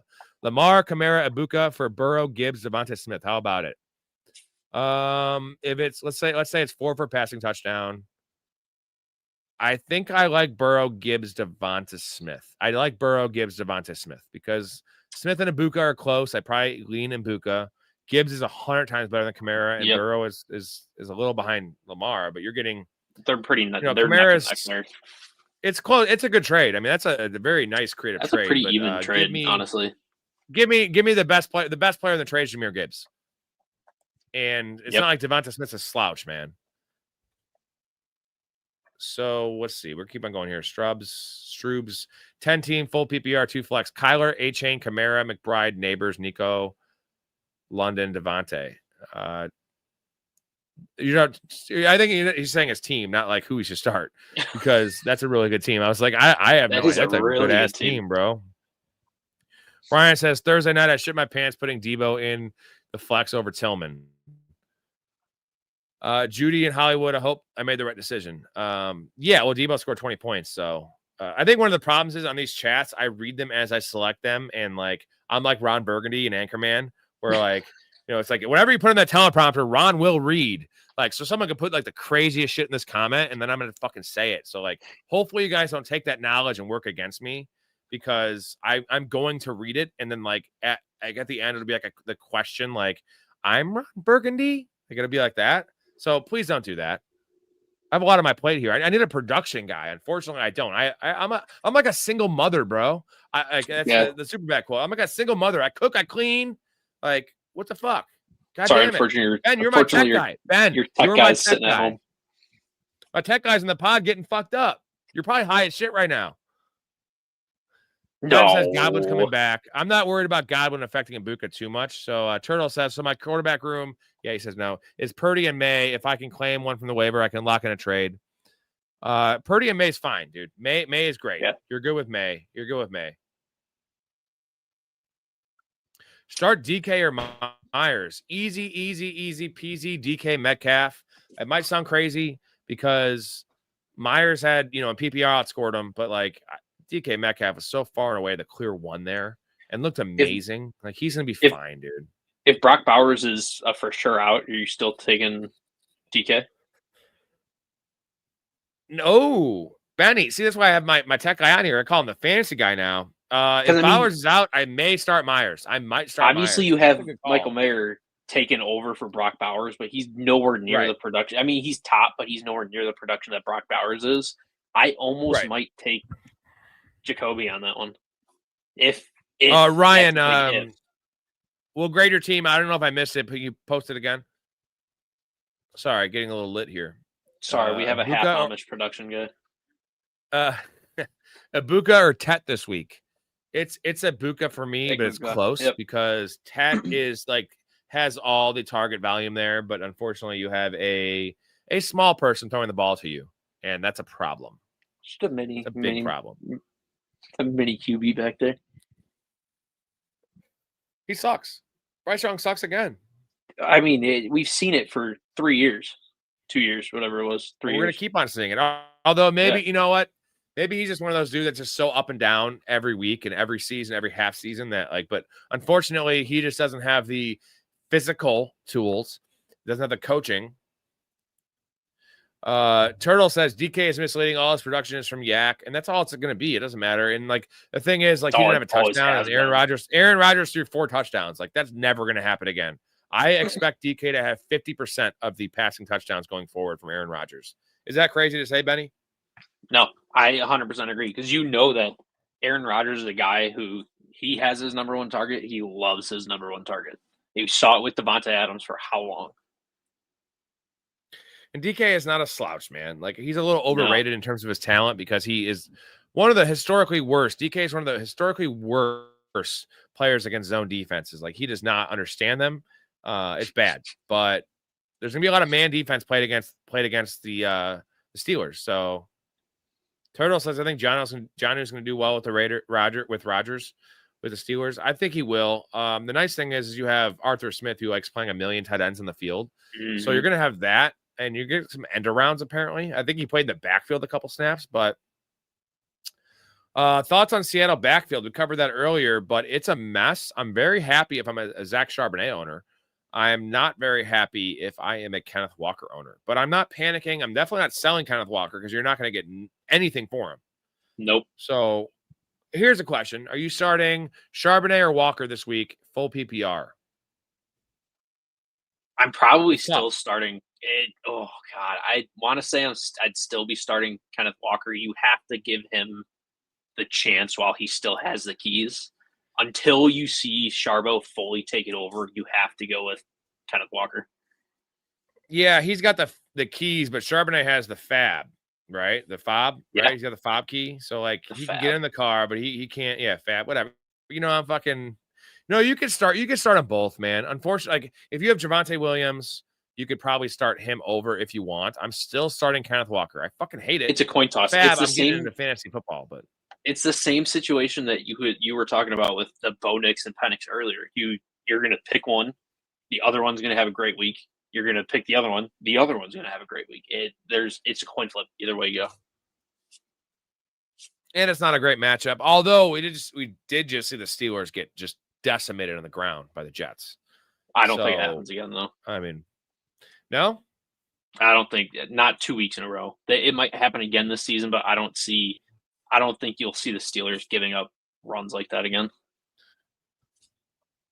Crydog says, hey, Crydog. He says he hates Walker. You know why we hate Walker on the channel? Because he doesn't hit the hole. Charbonnet does. And our name for Kenneth Walker on this channel is the Tiny Fucking Dancer. Hold me closer, tiny dancer.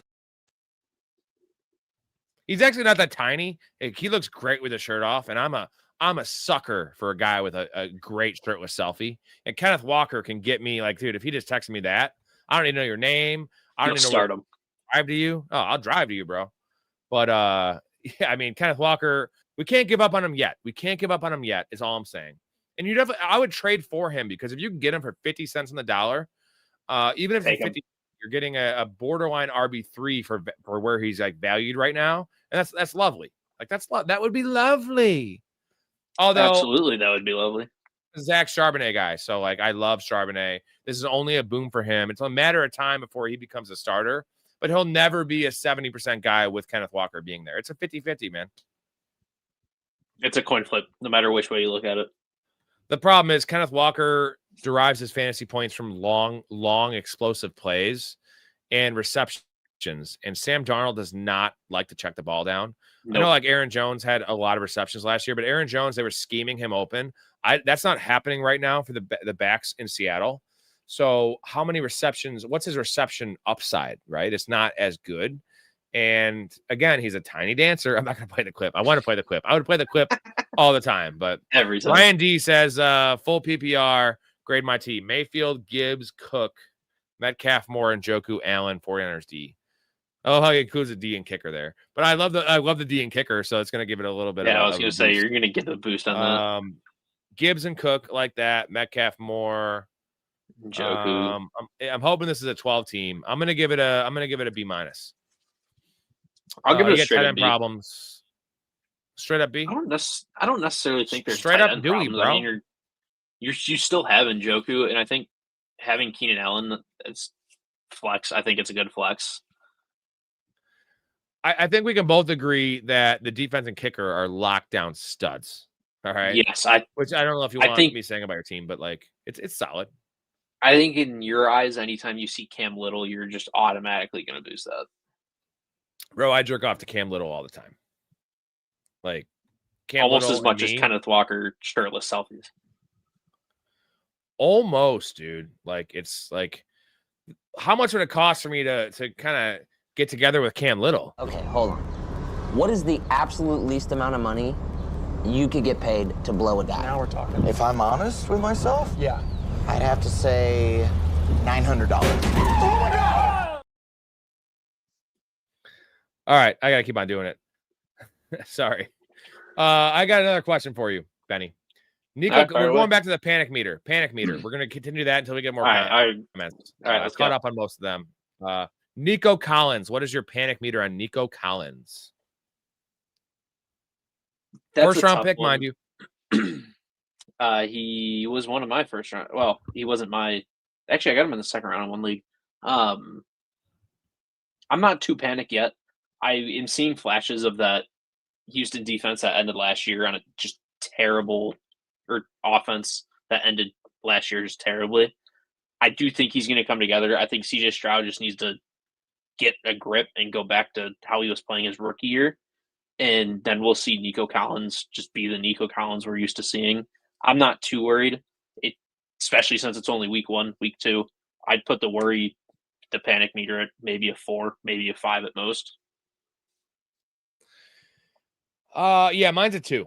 Unfortunately, the offensive line looks worse than last year, if that's even possible. And the weapons look so bad where he's going to get double covered. It's on the coaching staff for Nico Collins and the Texans to get him some creative touches, to not just line him up at X and trot him down the field when you got no time to pass. That is my worry, but I'm still putting it at 2 because I like the player. I like the role as in the only guy in town. So I'm putting it at 2. Matthew Golden, this one's interesting. We'll get to your comment here in 1 second, Ryan. Matthew Golden, what's your panic meter? And this you're talking about this one is a 7th, 8th round pick too. This one is a little interesting. My panic meter, it's not very high at all. I'd probably have it at a 3 or a 4, just because Jordan Love has who technically right now Tucker Kraft is his number 1 target. So yeah, that's going to open up the whole field for Matthew Golden. So all he has to do is basically catch the ball, and he's golden. But Matthew Golden's not playing very much right now. Nice pun. He's not playing very much right now, so that's a problem, dude. No, but with Jaden Reed being out for who knows how long now, all it's going to do is open it up for him. And granted, I think Romeo Doubs is probably going to be filling into that wide receiver 1 spot, but if Matthew Golden just gets on the field and catches the ball, it's going to open him up for however long Jaden Reed's out. That's the one thing that makes it a little less worrisome is the injury. The injury. If it wasn't for the Jaden Reed injury, mine be at a 10 for where you drafted 100%. him. But 100%. the fact Jaden Reed's hurt, he's going to see the field. But It's hockey lines. We've been saying it. Story's been saying it. Hockey lines for the wide receiver crew in Green Bay, and that is a big issue for me. I'm going to still put it at a 7, though, just because where you drafted him, and it's not been good. We have a couple comments here I want to get to. No, it's been 2 weeks. 2 weeks for the whatever. Packers, so. It's not whatever. That's twice the sample size, my man. It's been only 1 week of him being in that wide receiver 2 spot because Jaden Reed got hurt the first quarter, so it's been really only 1 week that he's had that spotlight on him. I hear you. All right. Full PPR. Ryan D. Grade my team. Mayfield, Barkley, Jacobs, Evans, Moore, Kraft, Debo, Cam Little, Rams D. Another Cam Little and Rams D. They've been watching the show because I've been telling people. I got to fix my mic real quick. Give me your grade there, buddy. I honestly almost like this more than that last team you had there, Ryan. I would probably give this at bare minimum a B+. I probably would go A- on this. I like that you went with Mayfield for the 2 quarterbacks, but I not gonna lie, I have Josh Jacobs too, and I'm very high on that. So I like that pick right there. But I would go solid B+ full floor. I mean, you should be honestly at an A- floor. That's a good team. I like this team. Josh Jacobs is dope. Rate in order: Kyler Fields. What is it? Rate in order: Kyler, Fields, Knicks. Depends on the format. We'll call it 4 for a passing touchdown. We're gonna go Fields, Kyler, Knicks. Yeah, Knicks is rough right now, man, and we'll see. I'm not trying to until we see more of that. But I was off him. I was off him before the year started, so I guess Kyler is the question. Knicks and Kyler are close, but I'm still putting Fields over both of them. Steve, you mentioned this last night. Traded Jaden Reed right before he got hurt in a $500 league is one of the funniest bullet dodge trades I've ever had. He was already hurt going in, which is great, and you got value for him, and he got hurt again. So that is lovely, my man. Yeah, that's hitting the jackpot right there. Jackpot. We got a late round pick. Okay, we're gonna move on from that one. Super flex. Need quarterback 2. McCarthy, Lawrence, Penix. Man, Lawrence. I think I still like Lawrence, man. I think it's Lawrence, McCarthy, Penix. Penix and McCarthy are your thoughts, Ben. I'm taking Lawrence in that one just because he is proven. I'd probably go Lawrence, Penix, McCarthy on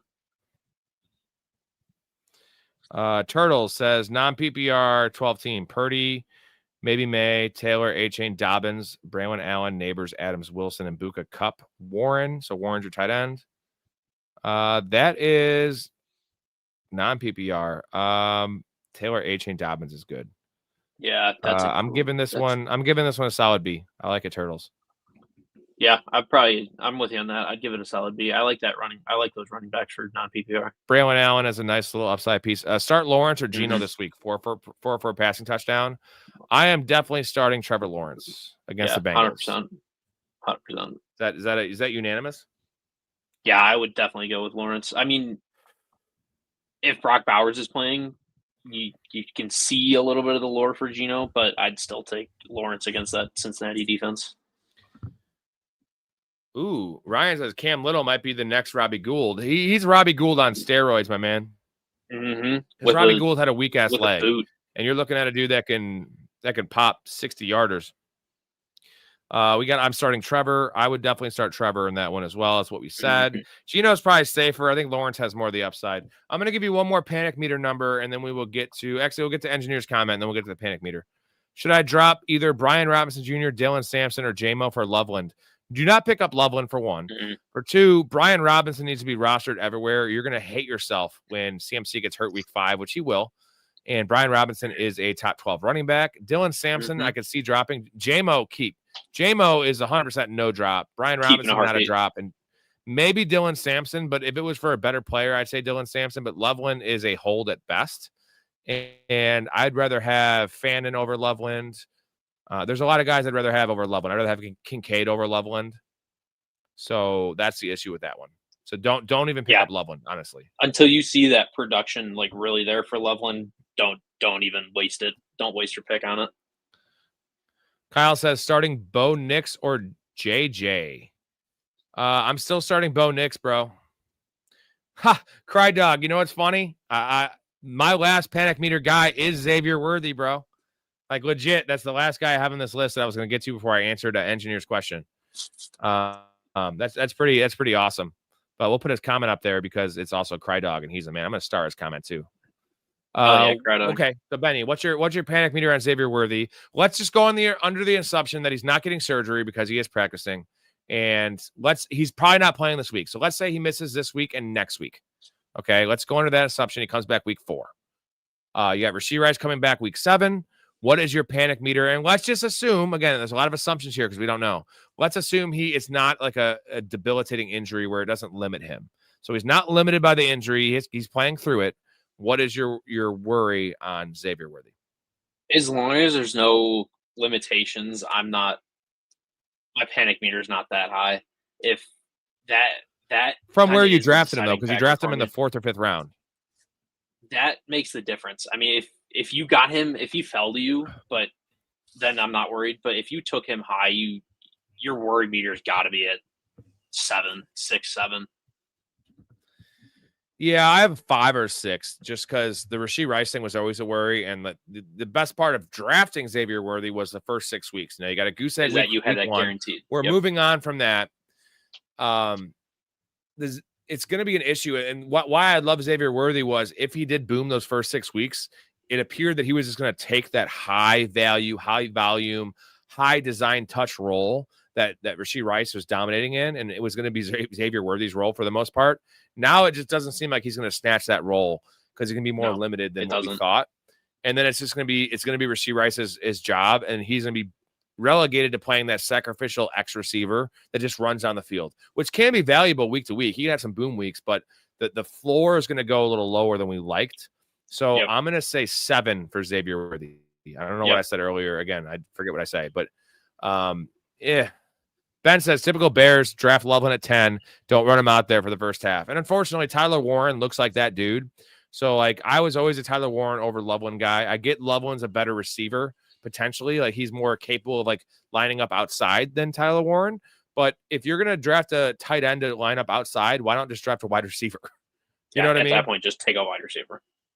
And Loveland has a lot of Dalton Kincaid vibes to me, man. He looked like Dalton Kincaid coming out.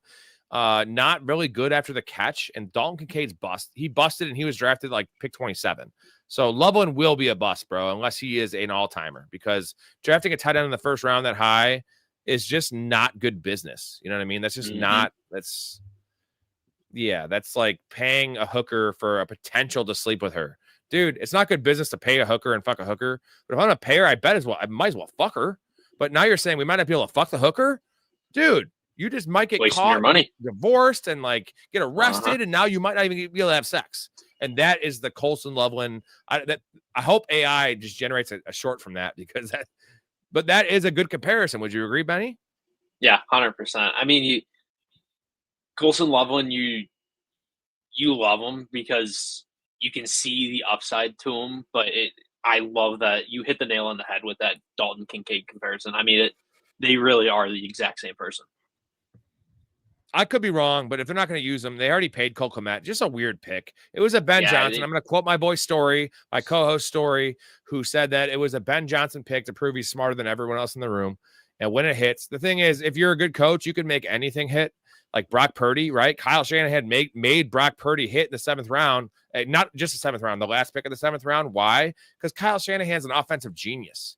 Anyone would hit in his system. We've seen it with Jimmy Garoppolo. So like you didn't need to take Loveland at 10 overall. You didn't. It was a bad pick. So we said it before. I'm going to say it again. Bad fucking pick.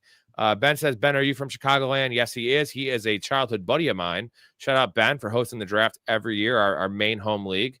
Let's see. Starting Ferguson or Fannin? We're starting Ferguson 100% of the time over Fannin right now. This week especially, dude. Benny? Yeah, I'm definitely starting Ferguson. Whoa, engineer said you convinced me. I'm dropping Warren for Loveland. I did not say anything like that. I literally was just talking about hookers and shit, but like, do not do that. Warren is a I still have Kraft rated ahead of Warren, but like it's close. They're both top Warren's 5 up tight there, ends in dude. my mind. Warren is a dog. Warren's the dude, man. And like the thing is, we haven't even seen his rushing upside tapped, and it's like gadget play because that dude can pass, he can run.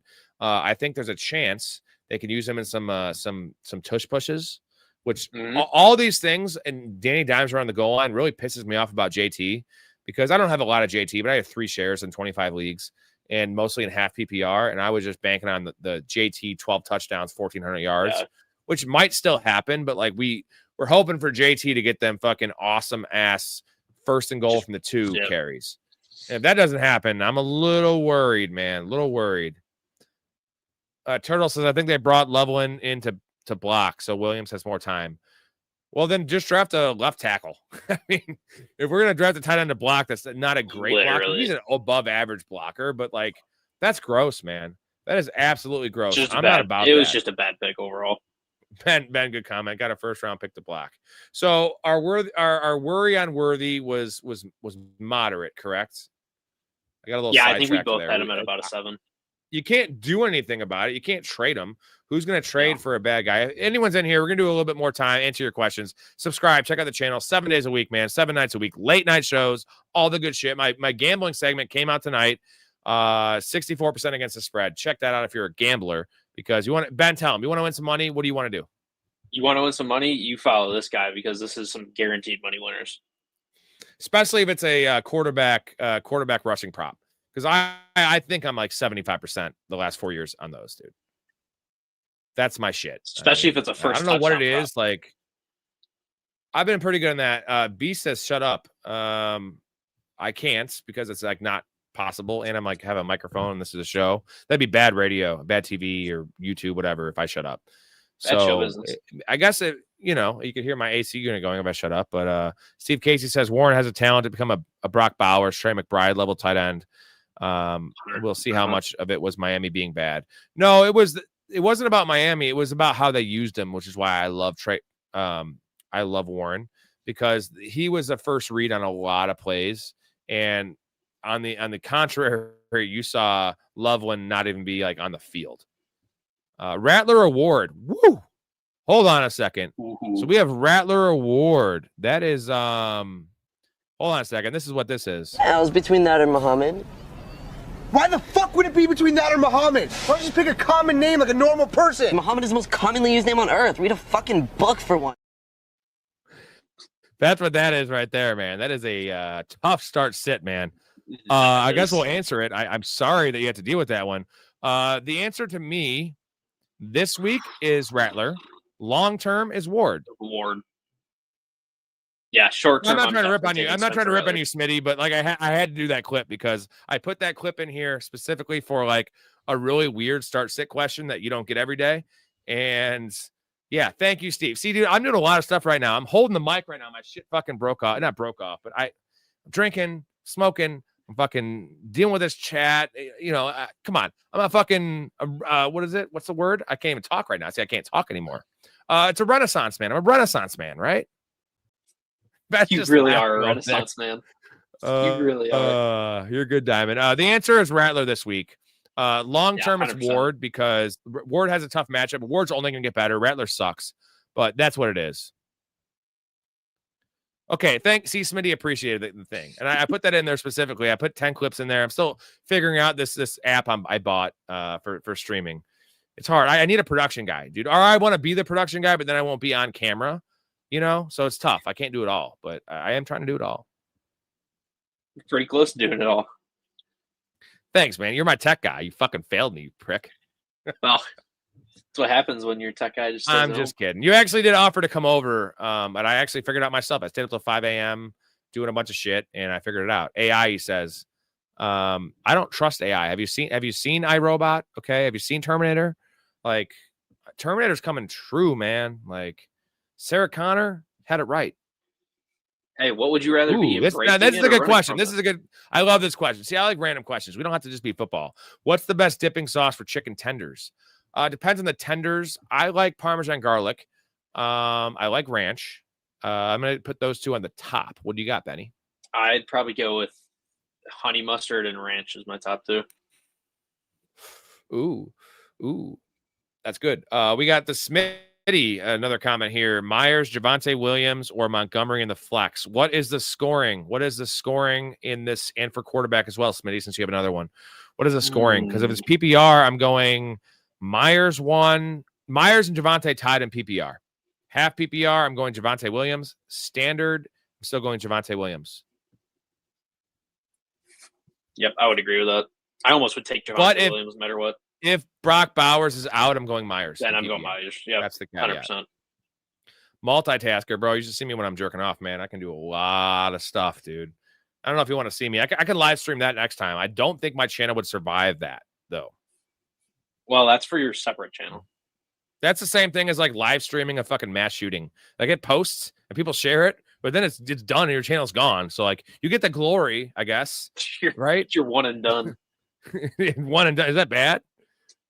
Yeah, don't you ask me those things. See, he set me up to that. He knew I was gonna say that, Ryan. You knew I'd say that.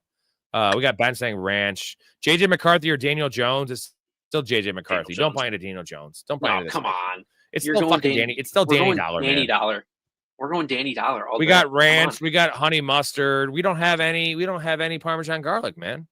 Standard league. So it's Javonte Williams in a standard league. Yeah, I can see the appeal for Montgomery in this matchup, but Javonte Williams is going to get all the work. So we have S. Thomas Backus. That's a sweet name, bro. Metcalf, Pickens, Jalen Warren, Devontae Adams. Pick 2, half PPR. Metcalf for sure. Oh man, I'm just down on Devontae Adams. Michael I don't Pickens. know why. I have 0 shares of Devontae Adams, so it should be Devontae Adams and Metcalf. I'd probably go Metcalf. I like Pickens this week. Yeah, same, dude, same. And we might eat crow on that one, but my first inkling is Metcalf and Pickens. The matchups are good. I'm willing to eat crow on that until I get proven that Devontae is Devontae again. I like Pickens, especially this week, and I'm going to keep rolling with Pickens until I see he can't do it. Ryan says mango habanero is the best dipping sauce for chicken tenders. I like that. I like that more, not as a dipping sauce, but as like a glaze, right? Yeah, as actual sauce for it. Black Lightning says Goku or Vegeta. That sounds like some Asian shit, though. So, I mean, isn't that like an anime or something? Or what is that? What is that? So, He's young. This guy's Gen Z. What is it? I think it is anime.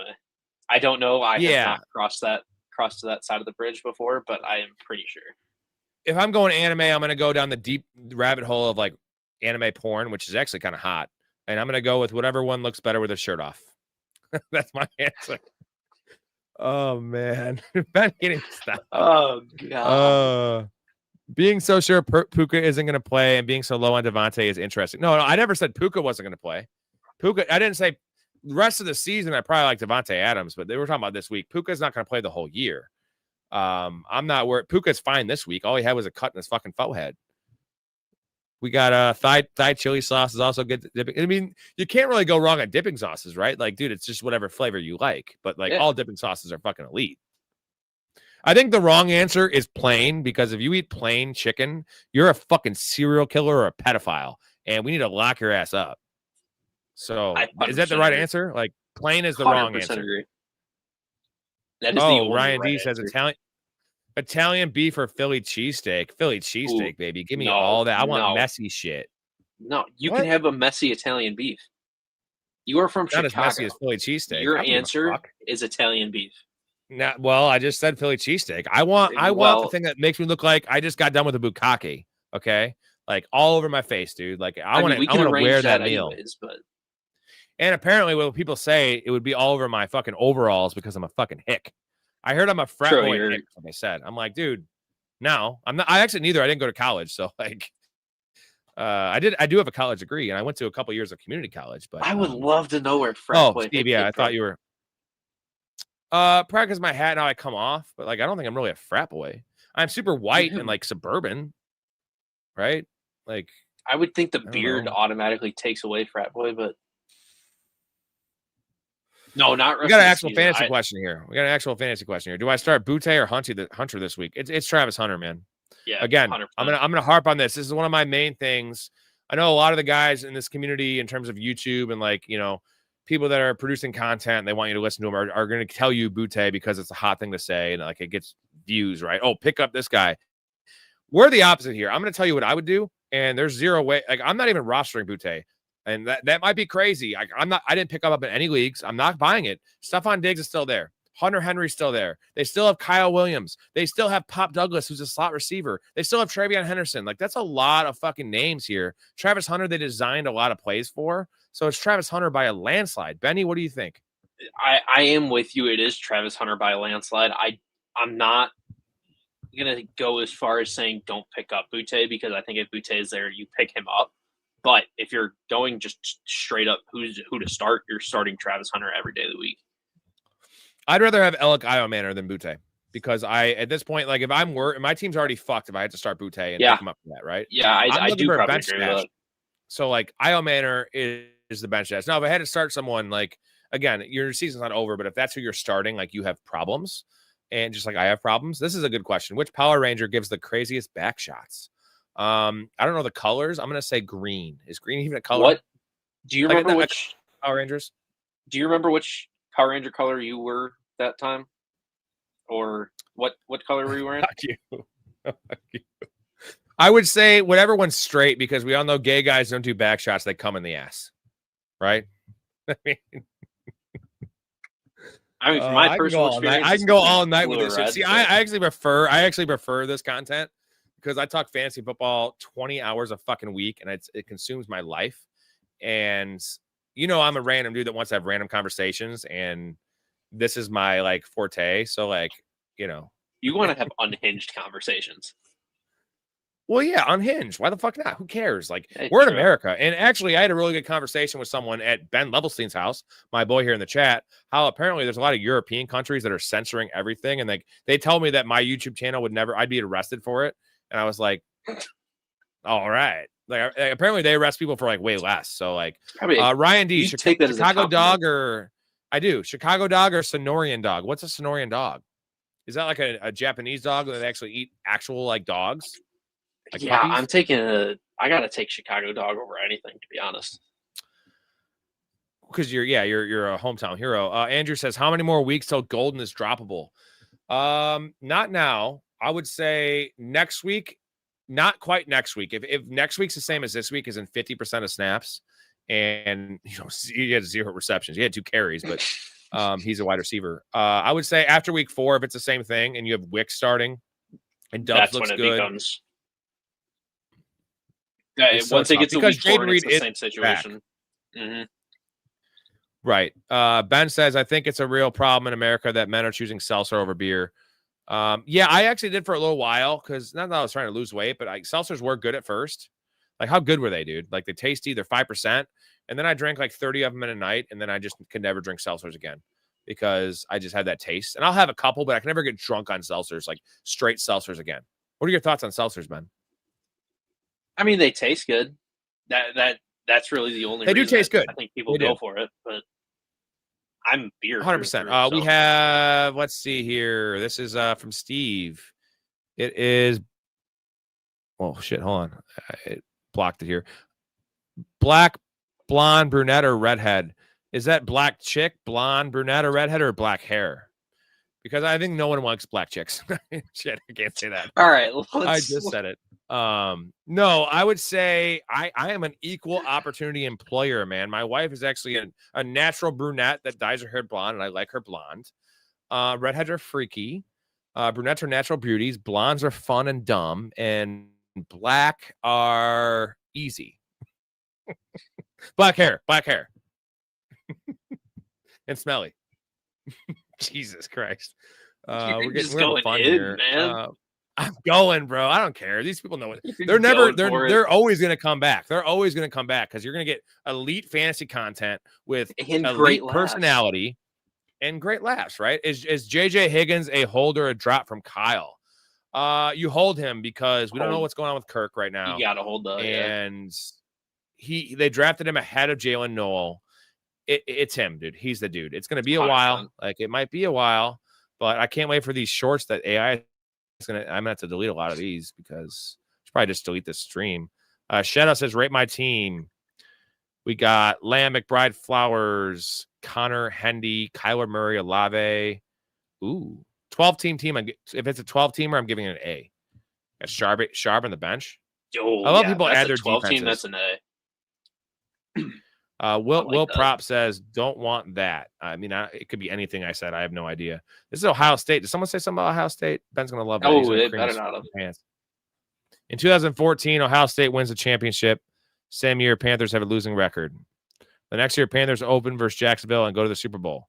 So is he predicting like a Panthers something? Ooh, thank you, Will. Go ahead, Ben. Yeah, I don't see a correlation there. I'll take Ohio State just winning another championship. Probably not Panthers to the Super Bowl, though. He will. Will says, I heard he shaves the chin because he eats box. I mean, I do, but that's not why I shave it. I shave it because I want to look like a fucking moron because I am a fucking moron and I own it, right? It takes a certain kind of man to have weird facial hair. If you ever noticed, the only type of people that have that facial hair are Amish people. There's a reason he has that facial hair. No, we're going to stick with Amish people. Yeah, he calls me Amish because he's 24 and I'm 37 and I'm not good with technology, you know? I'm not good, man, with it. Hey, Ryan, I appreciate you too, man. Thanks for checking it out. You've been on here a couple times. I know you're going to come back because, like, why the fuck wouldn't you? Like, you're never going to get this late night show or like, even if I'm drinking coffee in the morning, I'm still going to be outlandish, man. You get this nowhere else. And I say most of this shit around my wife too. Like I say it at dinner. I say it in front of my mom. I don't give a fuck. What's my mom going to do? Fucking you said it at work. Damn straight. Do you think Saints upset 49ers now that Purdy and Kittle are out for a few weeks? It's a possibility, but that would be that would be really bad for the Niners. I still trust I trust Mac Jones running that offense. Ooh, we got Dakota saying beard is a shit. Now Dakota could be a male or female. Location, age, and sex. Is that what they ask? Like ASL, age, sex, location. I'm kidding. I got this on, but I mean, honestly though, what is it? Honestly, what is it? Cry dog. Have you ever smelled the toilet paper after you wiped? Well, I've had times where I forgot the toilet paper and I used my hand. So yes, I of course smelled that. It smelled good, man. My shit smells great. I don't know. That's the one thing I have. 28 female Ohio. Oh, dude, Ohio's too far. Sorry. How about she answers to that? Jesus Christ. This is Benny. See, Benny brings out the worst in me. Like that's why I can't really have you on too often because I need Story to like help calm me down a bit. I was gonna say you bring out the Stories and moderator. Worst in me, man. Like God damn it. No, I need Story in here. I'm kidding, Turtles. My shit smells awful. My farts actually don't smell as bad, but let's see. Who's going to cook this weekend? Njoku or Fan and Junior? Start on Njoku. Easy. Ooh, and we're getting even more stuff here. My daddy owns a plane. No, I'm just going to have to stop with that one. How much for the Guidey jersey? That's my grandpa's best friend. You were in here before, JT. That's a custom jersey I made. You can make that. It's not even like a game worn. So just make that. I'm not selling it. It's got a lot of emotional attachment to me. So it's a saying. Good call. You only wash. It is a saying. I know that. But like I was taking offense. Like, dude, I don't think that. You only wash your ass if you're expecting visitors. No, I wash mine all the time because I like to feel clean. Right. How bad is it to start Dak, Lamb, Javonte together? I mean, not that bad because that you have to. Offense is going to go. Looks like you have to start Javonte, and then Dak is still a thing. So now, if you have a better quarterback option, if you want to mix it up, I won't blame you. I won't. All right, I think we're wrapping up here. We've almost gone 2 hours. I've gone 2.5 a bunch of times, but I got to walk my dog, and I have to piss, and I'm still holding the microphone here. So. This was great. I appreciate all you guys for do I shop? Oh, we got a couple more questions. Do I shop around Amon-Ra for RB depth? He has Ford, Swift, and injured Eckler. I mean, you kind of have to, but unfortunately, right now you're selling low on Amon-Ra. So I would wait a little bit on that one and let Amon-Ra bust out this week and have 80 yards and a tutty, or maybe 2 tutties, and then do it. But right now, you're not going to get fair value. So, I do like shopping you, Casey. Him around, but I would wait until you get that value that you want for him.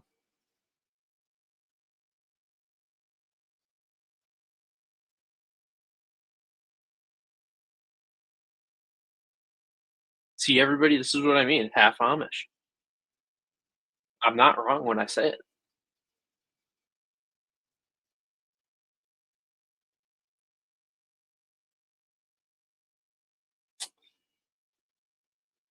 Yep.